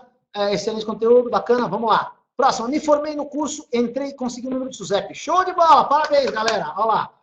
Onde eu dou continuidade para começar a trabalhar? Bom, eu preciso saber primeiro, você tem algumas opções, mas você quer trabalhar sozinha, você pode se juntar com outros corretores, formar um pool, você pode procurar entidades associativas que congregam corretores, tem entidades muito bacanas que permitem que você se junte a essas entidades que já te dão parrudesco, já te dão volume, te dão condições comerciais. Você pode trabalhar no quintal de casa. Eu abri minha corretora em 1992, no porão da minha casa. Eu acordava às 7 horas da manhã, pegava uma cadeira, descia no porão, sentava numa máquina de costura Eugene, fechada. Eu pegava uma caneta Bic, que eu tinha roubado da seguradora, porque eu não tinha um tostão, e eu ia trabalhar vendendo seguro. A única coisa que eu tinha, quer ver? Respondendo a tua pergunta, você precisa de pessoas que queiram fazer seguros. Seja um especialista em pessoas. Vai procurar pessoas. Liga para o seu vizinho, liga para o outro, começa a ver vencimento de seguro. Seguradoras têm preferência entre corretor pessoa física e pessoa jurídica? Eu acho o seguinte, existe uma tendência muito importante de todos os corretores tentarem se transformar em pessoa jurídica para ter uma relação mais forte perante a sociedade, ou seja, como um prestador de serviços, e não só como pessoa física. Existe uma tendência de que você seja convidado a migrar para a pessoa jurídica por causa até da remuneração, que é maior. A remuneração da pessoa física é pequena, tá? É menor do que a jurídica, vamos dizer. O que eu acho seguro de transporte no Brasil? Exatamente. O seguro de transporte, Antônio, você falou um negócio interessante. O seguro de transporte passa hoje por uma grande dificuldade, ele está muito concentrado na mão de players bastante grandes, por causa da sinistralidade que ela é endêmica. A gente tem um risco endêmico. Pra você ter uma ideia, a questão do ano passado, a gente tem a região do Rio de Janeiro que não era risco. A palavra risco diz respeito à probabilidade. Nenhum caminhão de alguns tipos de produto, nenhum caminhão passaria pelo Rio de Janeiro sem ser roubado. Então, quer dizer, já não é mais risco, é certeza do sinistro. Tem determinadas áreas que já viraram área de guerra, não aceito mais. Tá? Então, o seguro transporte é um seguro bastante delicado, com um universo ainda que precisa ser resolvido, a questão da segurança. Está muito vinculado à segurança pública. Ele é muito necessário, mas ele é difícil de ser colocado. Só gente muito grande, às vezes, consegue alguns riscos. Tá? Talvez não seja um seguro interessante começar. Vamos lá. A seguradora sem preferência já foi. Lá. Ficou, cadê? O Rodrigo ficou animado. Gostei, Rodrigo. Venha para esse mercado, cara. Vai ser muito legal. Tá? Pode falar um pouco sobre projeção do crescimento do segmento consórcio. Isso é uma coisa interessante. Obrigado, Marcelo, pela tua pergunta, porque é muito interessante. O consórcio é um dos produtos em que o corretor ele entrou de bedelho. Há 10 anos atrás, ou 20 anos atrás, quando eu comecei a trabalhar com seguros, a gente ficava muito bravo porque o banco roubava clientes da gente com produtos financeiros. Então a gente estava com medo. Veja, no cenário anterior de seguros, a gente tinha medo do banco roubar clientes da gente, não tinha? Olha que coisa bacana. Hoje o corretor de seguros está vendendo previdência privada, seguro de vida resgatável e até consórcio. Eu estou vendendo seguros financeiros. Que delícia. Nós estamos roubando o cliente do banco agora, porque o cliente não quer fazer com o banco. Porque ele não quer mais fazer o seguro para cumprir a meta aqui, ou porque eu estou precisando de um empréstimo. Ele quer um cara que oriente ele. E o produto de consórcio é um produto muito interessante para ser vendido consultivamente. Eu tenho projetos, inclusive, com corretoras que estão sendo abertas por organizações de consórcio espetaculares, operações muito bacanas, só para fazer essa venda consultiva e orientada para o cliente. Consórcio é um baita produto, adoro esse produto. Vamos lá. Quais entidades eu posso me cadastrar para vender plano de saúde e entidade seguro de saúde? Veja, quando você fala, posso vender planos de saúde, você vai vender planos de saúde, você vai vender seguro saúde nas sociedades seguradoras, nas seguradoras. Vou dar um exemplo. Você tem Sul América, você tem Bradesco, grandes players de seguro saúde, e você tem os planos. A partir do momento que você tiver a tua SUSEP, qual entidade eu posso me cadastrar? Você vai direto no plano, na sociedade seguradora e se cadastra. Você tem uma outra alternativa, que são associações ou entidades que intermediam você e facilitam um pouco a sua vida. Mas é importante que você tenha o título de SUSEP. Tá? Você não pode simplesmente chegar e não fazer o curso e ir lá vender seguro saúde, você não vai ter preparo para fazer isso. E a concorrência de seguros alto, braba, com proteção veicular. Veja, na verdade, por que a SUSEP não interfere? Porque a SUSEP é uma entidade regulatória. E a proteção veicular não é uma entidade regulada. Então, a SUSEP não tem nada a ver com isso. Na verdade, o problema é da polícia. Quem tem que intervir é a polícia. Veja, eu acho que nos próximos 2 ou 3 anos, a questão da proteção veicular é um assunto que tende a ser resolvido. Eu sei do problema de vocês que estão em cidades do interior. Eu tive muito ministrando treinamentos e palestras no interior de Minas. Isso é um problema endêmico que a gente tem. Né? Você tem na Bahia, você tem bastante. No Sul eu tenho também algumas entidades de proteção veicular. Gente, isso é ilegal. Se você pegar e começar a vender, toda vez que um cliente me fala, tem uma entidade de proteção, de proteção veicular aqui, eu pego uma notícia de algum cliente que não recebeu e passo para o cara e falo, tá aqui. Você não quer economizar? Então não faz seguro. Para fazer com que o cara que não vai te pagar, é melhor não fazer. Em 99% dos casos, a gente tira das entidades de proteção. Você tem que estar preparado para negociar com o seu cliente. Concorrência vai existir em qualquer segmento. Concorrência desleal existe até com médico. Você tem cirurgias plásticas que um cara faz por 30 mil e o cara faz por 2. Quem vai no cara por 2 fazer uma cirurgia plástica, você sabe o risco que está correndo. Não é? Mesma coisa. Vamos lá, tá aqui, o que mais? Palestra maravilhosa, obrigado, muito obrigado, galera. Obrigado por vocês estarem aqui com a gente. Você acha viável se cadastrar em todas as companhias ou focar naquelas de melhor ranking? Boa pergunta, Ricardo. Eu acho o seguinte, em todo mercado do mundo você tem que ser relevante. Você tem que ter um relacionamento. E seguros mais do que qualquer outro mercado. Então, veja, o que acontece é que se você tiver uma produção inicial e quiser se cadastrar em todas as companhias, você não vai ser bem percebido por nenhuma delas. Eu recomendaria que você escolhesse algumas companhias. Existe um conceito de marketing que a gente fala muito que é posicionamento. Eu acho que você tem que se posicionar. Eu quero vender essa. Tente escolher um rol que te permita seguros mais baratos, medianos e mais top, que marca mais bem percebida. Não sei de que região você é, mas enfim. E escolher, não todas. Eu não recomendaria. Eu seria o melhor parceiro de menos companhias. Respondendo mais diretamente, comecei no mercado agora, escolhe 5 boas companhias e está ótimo. A gente deve ter operando, por exemplo, no mercado automóvel, 14, 13 companhias. Não tem o menor sentido você trabalhar com isso. A gente, que é gigante, vende 1.500 seguros por mês, eu não trabalho com 13 companhias. Eu escolhi 8 parceiros, 9 parceiros. Não tem sentido, tá? Generalista ou especialista? Obrigado pela pergunta, Ale Pires. Sensacional a tua pergunta. Creio em parceria com corretoras especializadas em produtos que eu desconheço, né? Legal, vamos lá. É exatamente isso, você acabou de falar. O mundo pressupõe a existência de neogeneralistas. Você tem que ofertar soluções para o teu cliente. E as soluções para o teu cliente vão ser encontradas em produtos diversos, das mais diversas naturezas. Você não vai conseguir ser especialista em todos os produtos. Eu vou perguntar, um advogado consegue ser especialista em todos os ramos? Evidente que não. Um dentista consegue? Não, você vai lá, ou ele é ortopedia, ou ele é ortodontista, ou ele é endodontista. Ele tem uma linha de especialização. Da mesma forma, um médico, por aí vai. Um engenheiro, corretor de seguros não é diferente. Você vai ter que escolher uma vertente. Mas o teu questionamento foi muito bom. Mantenha um network de corretores parceiros. Por exemplo, escolhe um corretor bom em transportes e o teu cliente de transporte, você faz uma parceria de corretagem. Você divide a corretagem com esse outro corretor.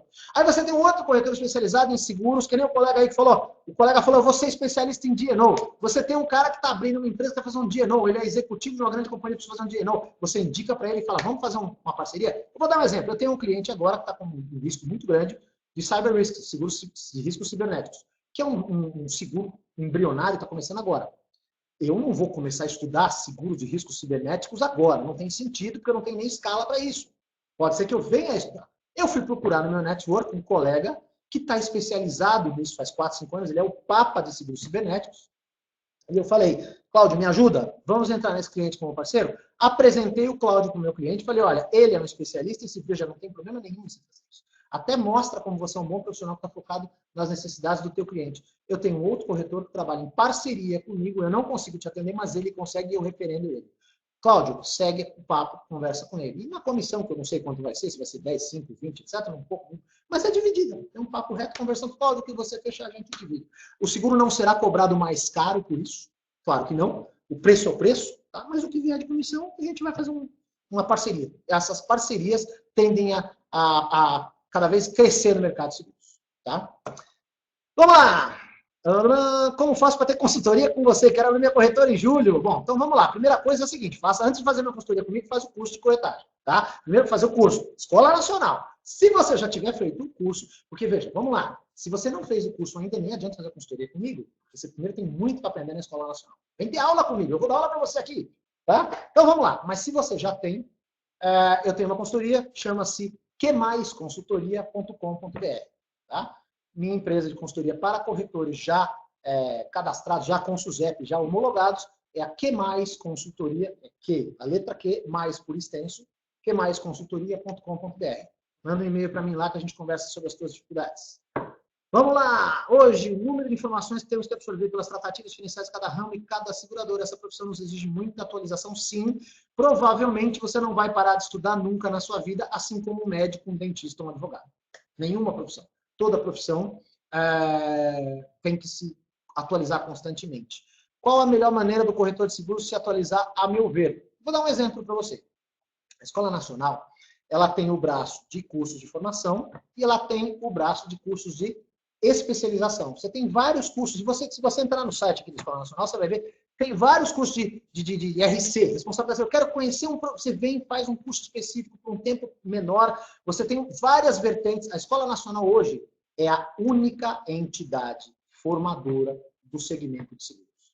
Então, o que acontece? É oficial. Então, veja, tudo que você precisar se aprimorar com relação a conhecimentos de seguro, entra no site, tenho certeza que você vai encontrar alguma coisa aqui no site da Escola Nacional.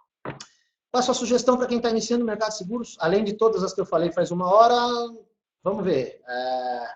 Tem várias. Graziele, cadê? Olá, já trabalhei contigo na HH. Hoje é corretora. Olá, que legal, bacana. Você sabe que isso acontece, Grazi? Acontece com muita gente. Eu tenho muitos colegas que se tornaram corretores, se tornaram amigos, etc. E é engraçado. Ou alguns foram trabalhar em seguradora, e uma coisa que eu acho talvez um dos maiores elogios que eu posso receber é quando uma pessoa saiu da minha empresa, se tornou um corretor de sucesso, tem dezenas, e alguns ainda continuam carinhosamente me chamando de chefe. Você vê, ele é um corretor, é empresário, tem 10, 20, 30 funcionários, é extremamente bem sucedido, e aí quando ele me encontra no evento, ele me chama de chefe. Adoro isso, muito legal. Vamos lá, o que mais? Não posso falar os nomes deles, porque são vários, estou com medo de não falar alguns. Tem vários que já me deram na cabeça. Participei de uma seleção de uma seguradora, eu imaginei Douglas, mas no mês que eu ia fazer a prova, não alcancei a meta. Agora, como faço para dar continuidade nessa carreira de corretor? Eu não sei se eu entendi tua pergunta, Douglas. Se você fez o curso, se você não passou na prova, se você tem que refazer a prova, se você puder refazer a pergunta, eu não consegui entender. Você pode refazer a prova, pelo que eu entendi, se você fez a prova e não passou, você pode refazer a prova e tentando até passar. Porque, óbvio, o curso de corretor é muito extenso e não é fácil. Não vai achando que você vai chegar aqui bonitão, fazer a prova passar, que não vai. É complexo, não é fácil não. Eu mesmo não passei na primeira, tá? Eu admiti, 91. Vamos lá. Sendo corretor com SUSEP, corretora PJ aberta, tem a possibilidade da seguradora recusar meu cadastro? Sim, sem dúvida tem. Recebi um questionamento hoje na minha consultoria, essa semana, de um colega que tem entidade aberta, tem corretora aberta, tem SUSEP, tem tudo bonitinho, mas não conseguiu se cadastrar em uma grande seguradora, porque ela tinha um score. Toda seguradora tem o direito de escolher quem vai representá-la. E se eventualmente existe algum apontamento no seu score que não está condizente com o que ela espera de um representante dela, ela pode recusar, sim, sem dúvida nenhuma. Vamos lá, quando eu falo sobre entidades associativas, pode citar alguma? Seria o sindicato? Bom, vamos lá. Primeira coisa, o sindicato é uma entidade importante também do ponto de vista de formação, tem vários cursos interessantes, tem várias proteções. Eu vou dar um exemplo. Você não vai considerar a hipótese de virar um corretor de seguros sem fazer um seguro de responsabilidade civil. Por exemplo, se você cometer um erro, vou dar um exemplo simples. Aí eu ia transmitir a proposta e o meu computador falhou e eu não transmiti a proposta. Então, eu não consegui emitir a pólice de seguro e aquela BMW de 325 mil reais foi roubada hoje à noite. Quem paga, como diria o Silvio Santos, é a cara? Tá, não, é você. Você está devendo uma BMW de 325 mil reais. E se você não tiver um seguro disso, você está perdido. Então, tem uma frase que o pessoal está usando agora, o sindicato dos corretores de seguros é o seguro do corretor de seguros. Então, tem duas entidades das quais você não pode prescindir, na minha opinião pessoal. Se você quiser ser corretor de seguros, a primeira é a Escola Nacional para Formação e os cursos continuados, e o sindicato como entidade que protege você. Agora, falando de entidades associativas que congregam, eu vou dar exemplo de algumas que eu conheço e gosto bastante. Por exemplo, tem uma entidade que eu gosto bastante, se me permitem usar o nome, é a LojaCor. A LojaCor é um modelo que congrega corretores menores, eles têm 1000 corretores no Brasil inteiro, e é uma entidade extremamente bem sucedida, do meu querido amigo Diogo, da tua equipe, da equipe dele. Eles são uma entidade fantástica que vai acolher você, o corretor recém-formado, o corretor pequeno, e vai te orientar, vai te ajudar, vai te acalentar, vai te transformar, vai te ajudar a ser grande. Assim como a LojaCor, você tem outras entidades, mas a principal, acho que tem mais capilaridade hoje no Brasil, talvez seja a LojaCor. Um abraço para o pessoal da LojaCor. Qual é o nível de preparação dos corretores para riscos de engenharia? Veja, produto de riscos de engenharia, vou falar a minha opinião. O seguro de risco de engenharia não é um produto tecnicamente muito complexo. O que é complexo é que você conheça os riscos de ser engenheiro. Então, conhecer o produto é fácil. A questão é saber o que acontece numa obra. Então, eu acho que o seu conhecimento tem que estar envolvido não só no produto de riscos de engenharia, mas sim do universo de ser um engenheiro ou um empreiteiro. Então, é isso que é importante. Não seja só especialista no produto, seja especialista no risco, o que é muito maior que o produto. O produto são condições gerais. Você leu e entendeu as condições gerais, beleza. O risco é muito maior do que as condições gerais. Tá? Então, é mais ou menos isso. Uma pergunta, comente sobre o trabalho do corretor para quem já tem uma empresa de outro ramo. Belíssima pergunta, Sérgio. Excelente pergunta. Eu vou te fazer um... Quer ver? Olha que coisa interessante. Eu tenho uma loja de carros. Posso ser corretor? Deve. Tira o SUSEP e vou vender seguros para os clientes que compram carro. Pega esse raciocínio e exporta para todos os outros segmentos do universo. Eu tenho uma imobiliária, posso ser corretor? Claro, deve fazer seguros de fiança locatícia, fazer seguros de capitalização locatícia ou fazer os seguros dos imóveis que você loca ou vende. Eu tenho um escritório de contabilidade, eu posso ser corretor de seguros? Deve! Seja! Faça, o teu cliente já confia em você para fazer toda a tributação, toda a parte fiscal. Meu, vai vender seguro para ele também. Então, a área de seguros ela tem extrema sinergia com diversas outras linhas de negócio. Basta você enxergar o que eu posso oferecer de solução de seguro para o cliente da minha empresa do JBL. Vamos lá, o negócio de proteção veicular. Peraí, vamos vir mais embaixo aqui. Você dá aula no EAD? Não sei, pode ser que eu dê, não sei, ainda não, mas mais gente pedir, capaz de eu dar. Vamos lá. Boa noite, muito boa palestra, obrigado. Uma dúvida, há diferença em preços de pessoa física e jurídica? Se você está falando de comissão, sim, pessoa física tem comissão menor que pessoa jurídica. Se você está falando em habilitação de corretor pessoa jurídica, não. Toda habilitação de corretor ela é física e ele pode abrir uma empresa pessoa jurídica. Tá? Uma pessoa jurídica não tem habilitação de corretor pessoa jurídica. Vamos lá. O curso de habilitação de corretor de seguros tem que ser presencial ou pode ser pela internet. Você tem as duas opções, entra lá no sercorretor.com.br. De novo, galera, sercorretor.com.br e escolhe o formato que você achar mais interessante. Aquele que encaixe na tua vida, aquele que encaixe no teu tempo. Vamos lá. Ó, tô recebendo aqui informação, galera. Corram. O curso de AD, tá respondendo aqui para quem perguntou de AD, o PHR Portela, né? O curso de AD, vem aqui, manda para mim. O curso de AD inicia em 11 de março. Gente, corre, depois do carnaval, tá? E as informações estão no site, sercorretor.com.br.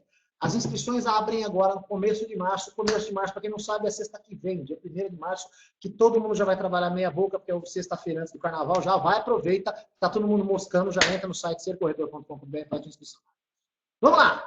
Mais perguntas? O que nós temos aqui? O negócio da proteção veicular é porque as seguradoras ou carregam demais os prêmios para os veículos acima de 8 anos. Como evitá-la se na maioria das vezes não conseguimos propósito para esses veículos? Ai, ai, ai, gestão, Daniel Alves. Daniel Alves, você tem razão. Tem um cara chamado René Mogoli e o Tim Chan escreveram um clássico da administração chamado Estratégia do Oceano Azul. As empresas de proteção, né, de veicular, elas estão tentando entrar nesse oceano vermelho, ou melhor, está tentando entrar no oceano azul, que é o seguro que as seguradoras não querem e não aceitam. Então, você tem toda a razão quando você diz que se você chegar com um blindado de 5 anos, se você chegar com um carro de 7 anos de história, você vai ter dificuldade de aceitação? Sim, provavelmente vai ter. E é nesse universo que as entidades de proteção veicular estão prosperando. Mas, ok, você mesma já respondeu. Se o teu cliente tem carro segurável, não tem sentido ele fazer o seguro na proteção veicular. Deixa a proteção veicular fazer o seguro de quem a seguradora não quer. Me formei agora em dezembro, peguei meu certificado. Parabéns, Camila! Vamos lá. Eu estou me cadastrando em 5 seguradoras, boa. Mas ainda estou na dúvida se já começo sozinha mesmo ou tento trabalhar um tempo em alguma corretora para ganhar prática. O que você acha? Vamos lá, imagine que você veio me procurar para trabalhar em parceria com a minha corretora para ganhar prática. Essa pergunta que você está fazendo ela é muito pertinente, desde que seja transparente.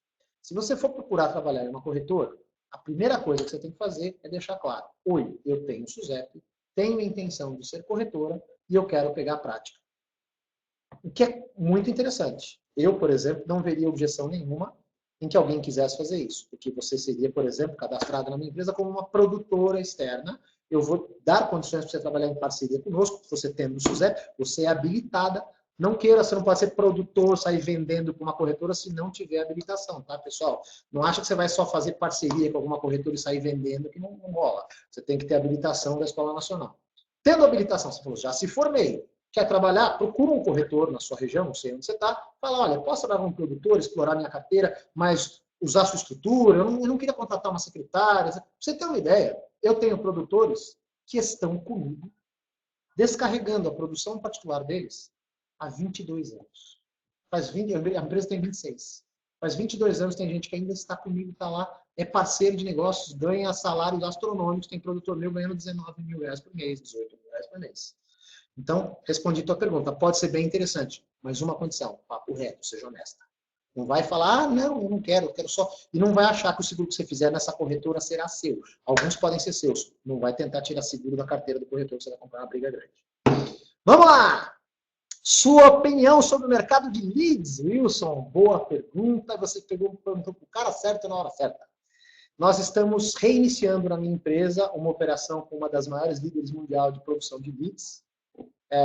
E a gente tomou a decisão de adquirir leads. Existem muitas empresas que comercializam leads, para quem não sabe, para quem não está familiarizado com isso. O que é um lead?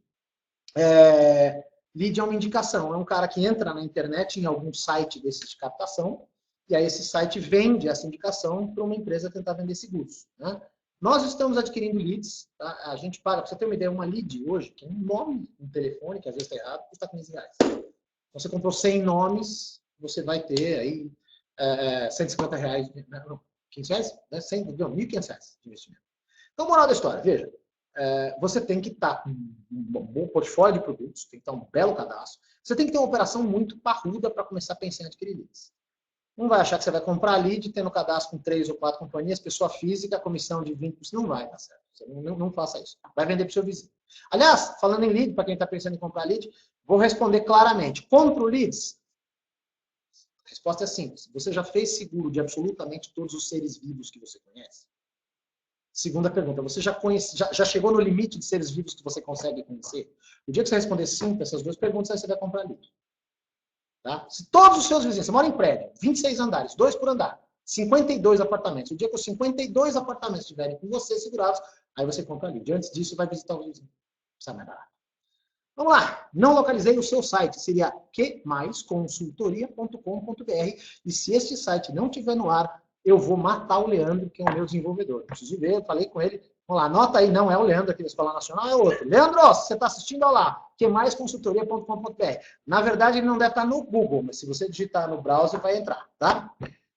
Me formei em dezembro, já avança, já respondi. Sou corretor de imóveis, fantástico. Pretendo trabalhar com seguros de veículos e... Cadê? Onde está? Você subiu. Está aqui, e imóveis. Talvez outras áreas também. Exato.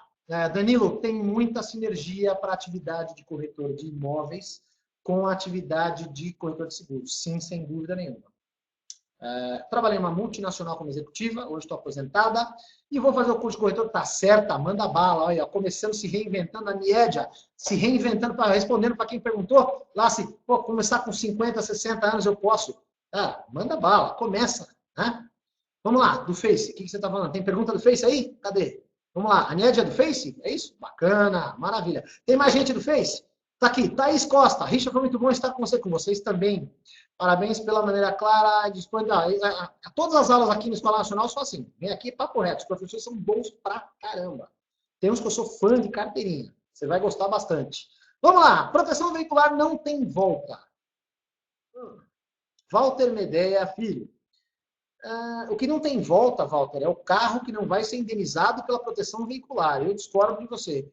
Eu acho que a proteção veicular corre o mesmo risco de ser extinta do que ela corre de ser regulamentada.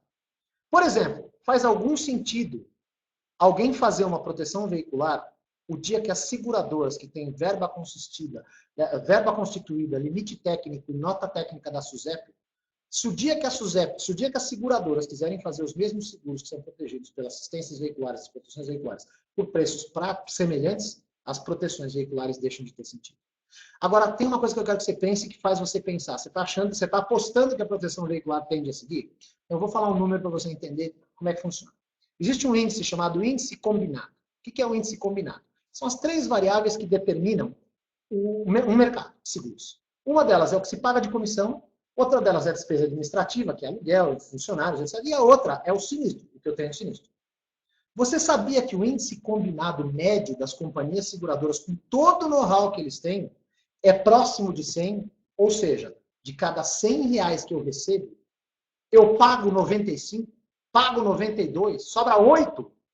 Aí eu te pergunto, uma multinacional vem da Alemanha, vem da Suíça, vem da Espanha e tem prejuízo vendendo seguro automóvel. E a proteção veicular do cara que abriu em Montes Claros vai ganhar dinheiro? Nada contra Montes Claros. Estou falando de proteção veicular. Não vai, cara. Vai quebrar. Não fecha a conta. Eu não confio, eu não acredito no modelo de negócio das proteções veiculares. Tá? Não aposte nisso. Seja corretor que você vai ganhar essa aposta. Vamos lá. Assessoria é bem vista no mercado. A assessoria é um grande nicho de mercado.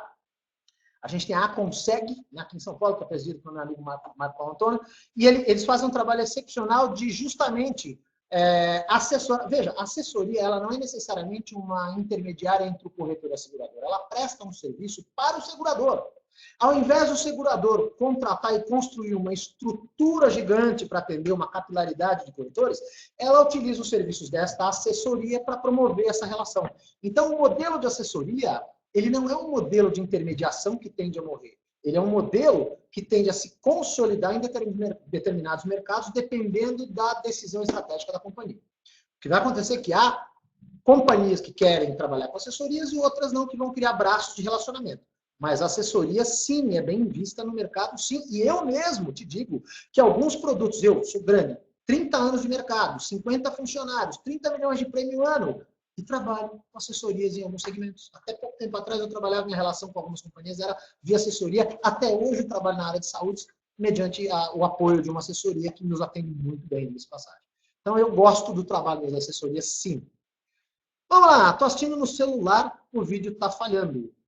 O PHR Portela está na internet ou não? Vamos lá, eu tenho um questionamento, então, tem um pessoal que está com interrogaçãozinha. O que será que é? Pergunta só, né? Então vamos lá. Facebook, aqui, ó, ela entrou. A Letícia Beretta, quem está começando? Abriu uma MEI. Vi que algumas seguradoras pedem. Seguradora pedindo? Se você for atuar com pessoa física, você vai precisar constituir uma MEI. Se você for abrir como pessoa jurídica, eu acho que provavelmente você vai constituir uma IRELI. Você pode até ser uma sociedade uniprofissional, mas o modelo societário de pessoa jurídica eu acho que envolve a IRELI. O modelo societário correto é a IRELI. Não MEI. MEI seria a pessoa física. Cadê? Assessoria bem vista. Cris, Bela Corretor. Vamos lá, Cris Bela. Cris Bela. Vamos lá. Parabéns pela palestra. Obrigado, Cris. Valeu. Qual a sua opinião sobre os seguros resgatáveis no mercado segurador? Belíssima pergunta. Seguros resgatáveis são seguros ainda embrionários no Brasil. A gente tem poucas companhias que operam, não chegam a 5 companhias que operam com produtos competitivos. E os seguros resgatáveis, eles são uma solução interessante e que vai se tornar mais interessante agora quando o modelo previdenciário ficar claro e que a previdência estatal está falindo. Então, veja, o seguro resgatável, ele só tem uma diferença. Vamos falar em números, assim, para você ter uma ideia. Você vai chegar para o teu cliente e vai falar, olha, você paga por uma importância segurada de vida um seguro de R$100 por mês, a fundo perdido, ou seja, ele vale como seguro durante o tempo que você estiver segurado e depois você perdeu esse dinheiro, ou, na verdade, você não perdeu, você usou para custear o risco. Tá? O seguro não é perdido, você pagou pelo risco. Tá? E o seguro resgatável, ao invés de pagar 100, você paga 900 e recebe 700. Aí a primeira coisa que você vai se deparar no universo de seguros resgatáveis é que os prêmios pagos de seguros resgatáveis são infinitamente maiores que os prêmios de seguros tradicionais de vida. Então, mas tem cliente para tudo. Tem clientes que só fazem seguro. Por exemplo, nós temos um número muito grande de clientes de alto padrão no Brasil que fazem seguros resgatáveis em companhias estrangeiras. Isso, na minha opinião, talvez não seja a melhor solução. Por quê? Porque você tem uma companhia estrangeira. Será que a viúva vai ter o discernimento e a condição de correr atrás dessa indenização nos Estados Unidos?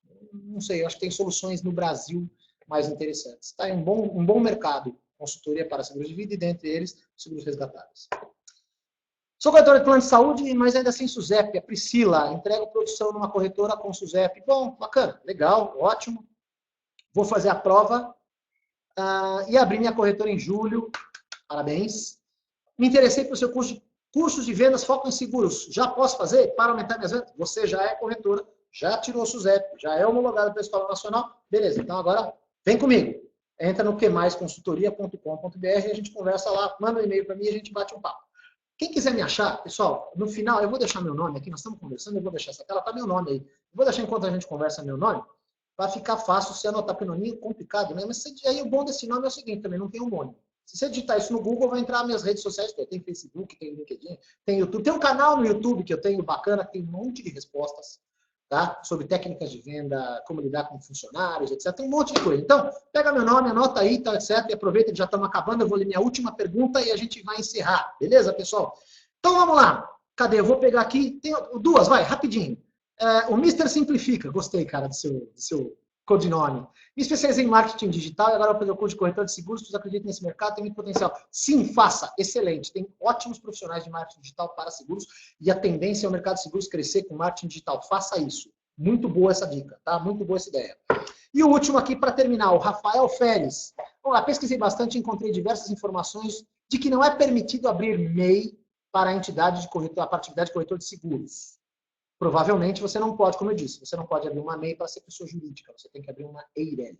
Eu acho que você pode, vou dar um exemplo, você pode se formar como um corretor de seguros pessoa física, você tem a SUSEP, você pode ser um corretor de pessoa física e abrir uma MEI para se cadastrar de parceria numa assessoria, etc. Mas eu acho que você não pode, salvo engano, eu vou precisar ver essa informação, não tenho essas, não sei com certeza, mas eu acho que você não consegue se cadastrar numa companhia seguradora com MEI. Você tem que ter um modelo EIRELI, você tem que ter um modelo, um outro formato de jurídico. E, olha, a última pergunta, acabou. Vamos lá, se autoriza? Meu chefe me autorizou, vamos lá. Outra pergunta. Tenho uma empresa de comunicação, posso incorporar corretagem de seguros? KNAI.